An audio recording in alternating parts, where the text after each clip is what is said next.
Hi friends, welcome back to my channel சமையல் செய். இன்றைக்கி என்ன வீடியோன்னு பார்த்தீங்கன்னா, சூப்பரான காடை முட்டை வச்சு ஃப்ரை எப்படி செய்யலான்னு பார்க்கலாம். ரொம்ப டேஸ்ட்டாக இருக்குங்க. கண்டிப்பாக நான் செய்கிற மாதிரி செஞ்சு சாப்பிடுங்க. ரொம்ப டேஸ்ட்டாக இருக்கும், ரொம்ப ஹெல்த்தியும் கூட. இப்போது காடை முட்டை பாருங்கள், இது ஒரு அட்டை வாங்கிக்குது. இதுதாங்க, இதை வச்சு சூப்பராக வேக வச்சு ஃப்ரை எப்படி செய்யலான்ட்டு பார்க்கலாம் வாங்க. தண்ணி பாருங்கள், இந்த அளவுக்கு நல்லா கொதிச்சு வந்ததும் நம்ம எடுத்து வச்சுக்கிற காடை முட்டை சேர்த்துக்கலாங்க. ஒன்று ஒன்றா உடையாமல் சேர்த்துக்கோங்க. இந்த முட்டை பார்க்குறதுக்கு பாருங்கள் எவ்வளோ அழகாக இருக்குது, குட்டி குட்டியாக.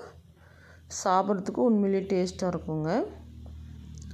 இதே போல் எல்லா முட்டையும் ஒன்று ஒன்றா எடுத்து சேர்த்துக்கலாங்க. தண்ணி நல்லா இந்த அளவுக்கு கொதிச்சதுக்கப்புறமா சேர்த்துக்கோங்க. முட்டையெல்லாம் சேர்த்தாச்சு. இப்போது முட்டை வேகிறதுக்காக கொஞ்சமாக உப்பு சேர்த்துக்கிறேங்க, கல் உப்பு. காடை முட்டை பார்த்திங்கன்னா நல்லா வேகுதுங்க. அதுக்கப்புறமா காடை மசாலா செய்கிறதுக்காக தேவையான பொருளெல்லாம் ரெடி பண்ணி வச்சுக்கிறாங்க. இது பாருங்கள், சின்ன வெங்காயம் நல்லா 100 கிராம் எடுத்து தோலெல்லாம் உரிச்சிட்டு குட்டி குட்டி பீஸாக கட் பண்ணி வச்சுக்கிறேன். இது கூடவே நல்லா பெரிய சைஸ் தக்காளியாக 3 தக்காளி எடுத்து வச்சுக்கிறாங்க.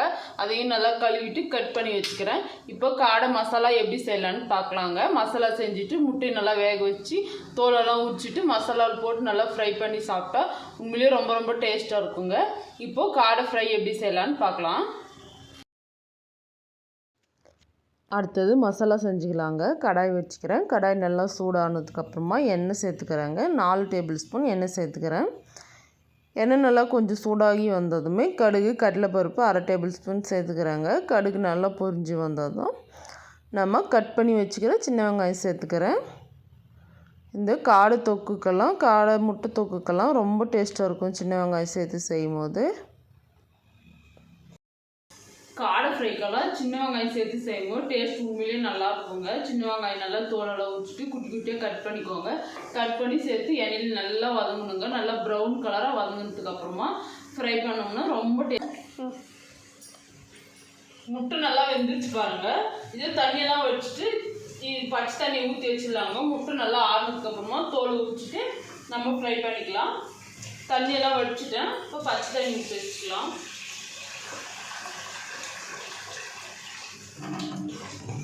இந்த முட்டை நல்லா ஆறுனதுக்கப்புறமா தோலை உரிச்சு எடுத்துக்கலாம். இப்போது ஃப்ரை என்னாச்சுன்ட்டு பார்க்கலாம் வாங்க.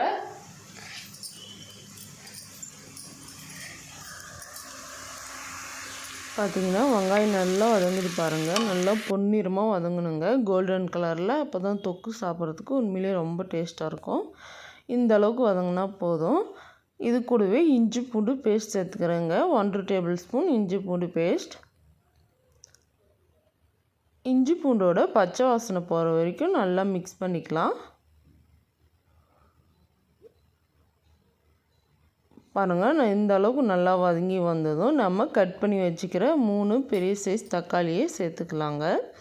தக்காளி நல்லா பழமாக எடுத்துக்கோங்க. அப்போ தான் கலர் நல்லாயிருக்கும், சாப்பிட்றதுக்கும் ரொம்ப டேஸ்ட்டாக இருக்கும். தக்காளி வதங்கிறதுக்காக கொஞ்சமாக உப்பு சேர்த்துக்கிறேங்க. 1 டேபிள் ஸ்பூன் உப்பு. இந்த உப்புவே கரெக்டாக இருக்குங்க, அதிகமாக சேர்க்காதீங்க. முட்டை நல்லா வெந்துருச்சு. இப்போ தோலெல்லாம் உரிச்சு எடுத்துக்கலாம்.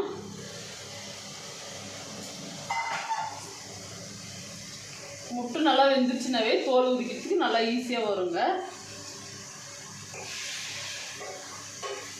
சூப்பராக முட்டையை நல்லா உரிச்சிட்டேன். இந்த மாதிரி உரிச்சு எடுத்துக்கலாம். இதே மாதிரி எல்லா முட்டையும் உரிச்சு எடுத்துக்கலாம்.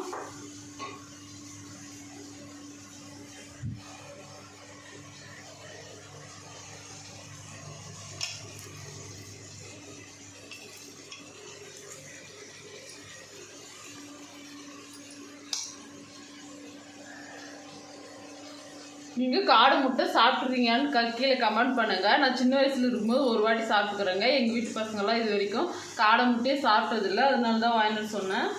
இன்றைக்கி தான் சாப்பிட போகிறாங்க. சாப்பிட்டு டேஸ்ட் எப்படி இருக்குன்ட்டு தக்காளி பாருங்கள், ஓப்பன் பண்ணி ஒரு வாட்டி நல்லா மிக்ஸ் பண்ணிக்கலாம். இது போல் நல்லா மிக்ஸ் பண்ணி நல்லா வதக்கிக்கோங்க. இந்த முட்டை தோலை உரிக்கிறதாங்க கொஞ்சம் லேட் ஆகும். உரிச்சிட்டா சூப்பராக தொக்கும் ரெடி ஆகிடும். சாப்பிட்றதுக்கும் ரொம்ப நல்லாயிருக்கும். இந்த முட்டை பார்க்குறதுக்கே பாருங்கள் ரொம்ப அழகாக இருக்குது, குட்டி குட்டியாக குலோப் ஜாமுன் மாதிரி. இப்போது தக்காளி பாருங்கள் நல்லா வதங்கிடுச்சு. நல்லா தக்காளி வதங்கி எண்ணெயெல்லாம் பிரிஞ்சு வந்துடுச்சு. இந்த அளவுக்கு நல்லா வதங்கணுங்க. வதங்கினதுக்கப்புறமா மிளகாய் தூள் சேர்த்துக்கலாங்க. இதுக்கு 1 டேபிள் ஸ்பூன் மிளகாய் தூள் சேர்த்துக்கிறேங்க. குழந்தைங்க சாப்பிட்றதுனால கொஞ்சம் காரம் கம்மியாக தான் செய்கிறேன். உங்களுக்கு எந்த அளவுக்கு காரம் வேணுமோ அந்த அளவுக்கு சேர்த்துக்கோங்க. மிளகாய் தூள் சேர்த்துட்டு நல்லா மிக்ஸ் பண்ணிக்கலாங்க. கேஸ் கொஞ்சம் கம்மியாக வச்சுட்டு தீயாமல் வதக்கிக்கோங்க. இது கூடவே மிளகாய் தூள் இருக்கிற பச்சை வாசனைலாம் போகிறதுக்காக கொஞ்சமாக தண்ணி சேர்த்துக்கிறேங்க. 1/2 டம்ளர் அளவுக்கு. ரொம்ப சேர்க்காதீங்க, கொஞ்சமாக சேர்த்தாலே போதும். இதை நல்லா மிக்ஸ் பண்ணிவிட்டு மூடி வச்சுட்டு நல்லா எண்ணெய் பிரிஞ்சு வர வரைக்கும் நல்லா வதக்கிக்கலாங்க. இது ரொம்ப நேரம் வதங்க வேண்டியதில்லை, ஒரு 3 நிமிஷம் வதங்கினாலே போதும். இந்த அளவுக்கு நல்லா சூப்பராக வதங்கிடும். அடுத்ததாக நாம் உரித்து வச்சுக்கிற காடை முட்டையை சேர்த்துக்கலாங்க. முட்டையை சேர்த்துட்டு நல்லா மிக்ஸ் பண்ணிக்கலாம். நல்லா மிக்ஸ் பண்ணி நல்லா வதக்குனதுக்கு அப்புறமா சூப்பரான காடை ஃப்ரை ரெடி ஆயிடும். சாப்பிட்றதுக்கு உண்மையிலேயே ரொம்ப ரொம்ப டேஸ்ட்டாக இருக்குங்க. ரசம் சாதத்துக்கூடலாம் கூட வச்சு சாப்பிட்றதுக்கு உண்மையிலேயே ரொம்ப டேஸ்ட்டாக இருக்கும். இல்லை சாதத்தோடு பிசைஞ்சு சாப்பிட்றதுக்கு கூட ரொம்ப ரொம்ப நல்லா இருக்குங்க. இப்போ இதை மிக்ஸ் பண்ணியாச்சு. மிக்ஸ் பண்ணி மூடி வச்சுக்கலாங்க. ஒரு 3 நிமிஷத்துக்கு அப்புறமா ஓப்பன் பண்ணி பார்த்தா சூப்பரான முட்டை ஃப்ரை ரெடி ஆகிடுங்க. பாருங்கள், எண்ணெயெல்லாம் பிரிஞ்சு பார்க்குறதுக்கே ரொம்ப அழகாக இருக்குது. சாப்பிட்றதுக்கும் டேஸ்ட்டாக இருக்குங்க. இந்த ஸ்டேஜில் ஃப்ரெஷ்ஷான கருவேப்பிலை சேர்த்துக்கிறேங்க. சேர்த்துட்டு நல்லா மிக்ஸ் பண்ணிக்கலாம். ரொம்ப மிக்ஸ் பண்ணிங்கன்னா முட்டையில் உடஞ்சி போயிடும். லைட்டாக மிக்ஸ் பண்ணிக்கலாங்க. மிக்ஸ் பண்ணி கேஸ் ஆஃப் பண்ணால் சூப்பரான காடை முட்டை ஃப்ரை ரெடி ஆயிருங்க. சாப்பிட்றதுக்கு உண்மையிலேயே ரொம்ப டேஸ்ட்டாக இருக்கும். இந்த பக்கம் பார்த்தீங்கன்னா இப்போ முட்டை பொடி மாசுங்க. கோழி முட்டையை வச்சு முட்டை பொடி மாசு தாங்க செஞ்சுன்னு இருக்கிறேன். இதுவும் ரொம்ப நல்லா இருக்குங்க. இது செய்கிற வீடியோ சமையல் செய் சேனலில் ஃபஸ்ட்டு வீடியோவாக அப்லோட் செஞ்சுக்கிறேன். கண்டிப்பாக பார்த்து நீங்களும் ட்ரை பண்ணுங்கள். இது பாருங்கள், குண்டு குண்டாக குலோப் ஜாமுன் மாதிரியே இருக்குதுங்க. ரொம்ப டேஸ்ட்டாக இருக்கும் சாப்பிட்றதுக்கு. இந்த பக்கம் முட்டை பொடி மாசும் ரெடி ஆயிடுச்சுங்க. நல்லா மிக்ஸ் பண்ணிக்கலாம். நல்லா மிக்ஸ் பண்ணி எடுத்தால் சூப்பரான முட்டை பொடி மாசும் ரெடி ஆயிருங்க. கண்டிப்பாக இது ஃபுல் வீடியோ பார்த்துருப்பீங்க. பார்த்துட்டு நீங்களும் உங்கள் வீட்டில் ட்ரை பண்ணி சாப்பிட்டு பார்த்துட்டு எப்படி இருந்துச்சுட்டு கமெண்ட் பண்ணுங்கள். இந்த வீடியோ பிடிச்சிருந்தால் லைக் பண்ணுங்கள், ஷேர் பண்ணுங்கள்.